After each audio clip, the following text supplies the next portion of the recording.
Hey, everybody, welcome to the special edition of the Etc. Show. It's always fun when we have a guest on. Well, first of all, welcome to Paul. Paul, how you doing tonight? Joe is off tonight, but it's Fantastic. good to see Paul here. Awesome. I like how Hey, you kind of blew past the "how are you" thing. That's good. yeah, how are you? Can be awkward at times, as you well know. Well, hey, let's get right to it. There's a show. It's in its first season. It's just coming on PureFlix called Shadrach, and we're lucky enough to have the star of the show, Allan Martin, on. But before I bring him on, let's do a short clip from the show. Hang on tight for a second, guys. Horses try and let you know exactly what they're feeling.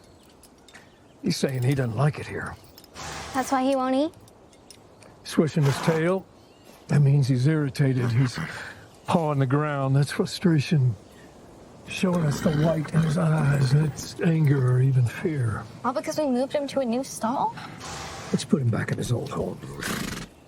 I'll do my best to get the old stall door working. Thanks, Papa.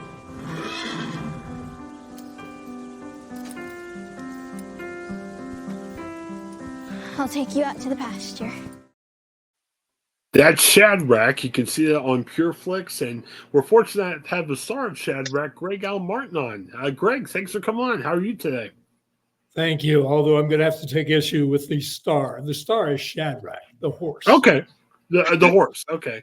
Well, you're the human star. We'll put it like that. Livy Birch, who plays Anna, she carries the show, and she is just a wonderful little actress. Fantastic. Well, you're halfway. This is the first season, right? I want to make sure we got that right. Okay. Correct. How's it been received so far? I think this week is the fourth episode of a 6-episode season. How's it? What have you heard back from the fans so far? Well, so far the response has been terrific. PureFlix streamed the first 2 episodes. I think they tend to do that with their new series. They streamed 2 episodes on the premiere night. So that was on July 25th. And then they've done one subsequent episode. Episode number 3 was last Thursday. Episode 4 will be this Thursday, and the next 2 will be coming the following Thursdays. And their response has really been terrific. In fact, I was really touched today when I got an email from an old high school friend of mine. And that's going way back. And she wrote and said, "We just watched it with our 11 and 12-year-old grandchildren, and they loved it." And I thought that's perfect because that's exactly what we want with this show. Multi-generations watching it. Very good. Yeah, and tell us about the show. I mean, you play a rancher in the show. As you said, Shadrach, we saw a little clip of the horse. He carries the show. Tell us what we can expect. If we haven't seen it yet, we want to start from episode 1. Well, this is it's original Sony Affirm Films project. That's Affirm Films is the faith-based or family division of Sony. So there's a lot of power behind this thing, and the story itself, which is probably of more interest to the viewers, is about a family who's living in the big city, parents and their 2 kids, 12-year-old Anna and 10-year-old Michael, and through a circumstance, the father actually loses his company, and they are forced to move to the country and live with Pawpaw and Graham. So the series is all about how life just gets completely disrupted and how now you've got 3 generations living together, trying to figure out how not to just survive this, but to thrive in the midst of it. So it's about change. Wow. And it's about acceptance. It's really got a lot going on. It was interesting. We were talking before. The show was filmed in 2022. What's that like as an actor? Because sometimes we'll do a podcast and we'll release it the same night, or I'm a journalist by trade. I'll write a story and it'll come out that next day, and maybe you'll see it a couple of years from now, but it's got more of immediate focus. Paul's a pastor. He'll give a sermon, and yeah, you might be able to listen to it down the road, but it's immediate. What's it like to do a series that you're proud of, you're excited for it to come out, but sometimes you got to be patient, and you filmed it in 2022, and now it's coming out here in 2024? Yeah, you use the exact word. uh, is a vital component of being in this business, which is being patient, because you just never know. We were coming off of COVID. There were strikes in the interim, an actor's strike, a writer's strike, and everything within the industry as a whole just kind of got shut down for a long period of time. And then it was a matter of trying to figure out where to place things and when to air them. So it was frustrating waiting for this to come out, because we, of course, were eager for it to come out. People love it, jump right back in and do a season 2. Now I'm afraid when we do a season 2, it's going to be Anna graduating from high school. Oh yeah, yeah. So what's that like? Has there been talk about that? I mean, you're halfway through the first season. How's that worked? I mean, are you guys trying to figure out if you want to go for a season 2? Is it kind of up to PureFlix? I mean, what goes into that? It will be up to PureFlix when they see how it does and how many people respond to it, and then of course to Affirm and to Sony. So there are a lot of cooks in that kitchen, of which I am not one. But obviously, we as a cast, we're all eager to get back together. We had such a phenomenal time, the cast and the crew. It really was. It sounds cliche, but it really did feel like a family. Very good. How's that been in the streaming world? I have another pop culture podcast I just finished up, and we were talking about the challenge for some of these streamers. Like we were talking about Max, and you're doing things like Game of Thrones, now House of Dragons, and everything. Is it a challenge for streamers to do original programming? I think you need that in some ways, but I think it's hard to kind of have original programming and still be able to justify things. What have you heard about that? Are places like PureFlix trying to do more original stuff now? They are, and this is, I think, the fourth original series that Affirm Films has done. Their Affirm Television is the TV part of it for PureFlix. So they're continuing to put out content, and of course, these shows don't have the budgets that some of the ones you mentioned do.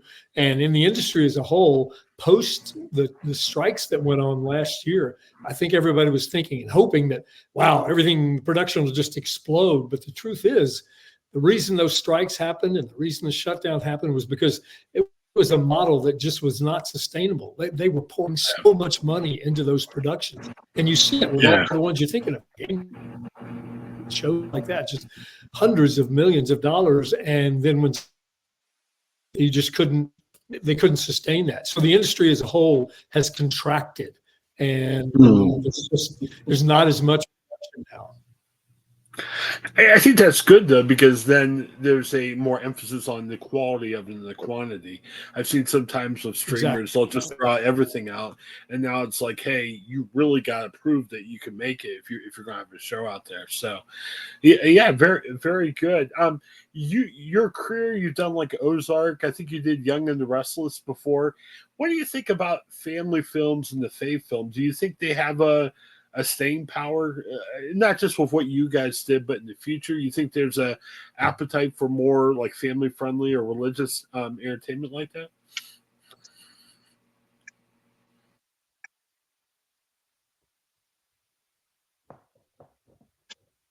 Can you hear me, Greg? Hopefully we didn't lose you there.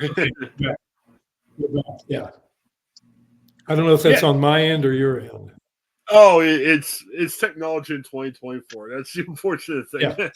I think COVID's affected that a little bit. No, what I was going to say is, what have you seen? I mean, you've done a lot of different entertainment, from like Ozark to Young and Restless and everything. Now you're doing this family friendly, faith based entertainment.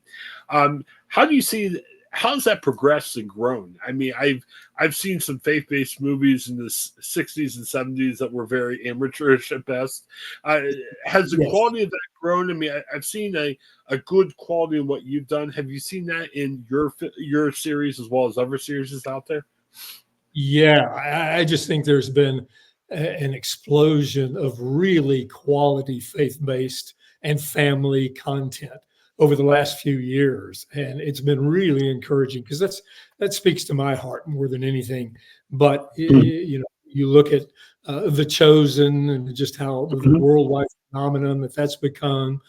Jesus Revolution, the Kingdom Story Company put that out, and they did Unsung Heroes and Ordinary Angels, and the firm's done Soul Surfer, which Sean McNamara, who directed Shadrach, directed that, and Sound of Freedom, Sound of Hope. There's just so many things. So I think Hollywood has woken up to the fact that there is an audience. There's a big audience for quality entertainment that speaks to the values that people have out there, and it's getting better and better.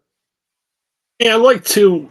This series is more a series. Sometimes, like the faith, kind of delves into politics too, and there's some kind of hidden things. But I like the fact that you guys just deal with the good story and just leave it at that, which is good.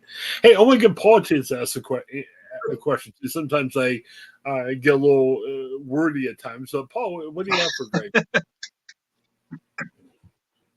Yeah, I was wondering, like you mentioned, just the quality of your show and The Chosen, and some of these things that are coming out recently. And again, Chris mentioned some of the Rapture movies of the '70s, and even I think in Christian music, Christian music in the late '80s was far behind, and so far behind where regular music was. And what do you think might be responsible for why there's been such a ramped up quality in faith-based, be it film, TV, music? Okay, I'm seeing you again. Let's see. Greg, Paul was asking. We were just talking about the quality, like you were talking about in faith-based and family-based movies. Is there a factor that goes into it? Like, is there a reason for it? I mean, there's probably a demand for that. Is it? And Paul, hopefully, I'm asking your question right.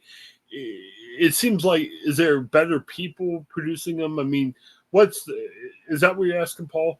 Like, what goes into? Like if maybe what's been that shift from kind of really B quality entertainment to something that's much more higher quality? Yeah, well, I don't think it's a much different in the faith-based world of entertainment than it is in anything else. Money talks, and for a long time, Chariots of Fire was sort of the standard for a really quality faith-based movie, and it just wasn't replicated for so long. And then the phenomenon of the Passion of the Christ, that was another benchmark, I think, that had a lot of effect.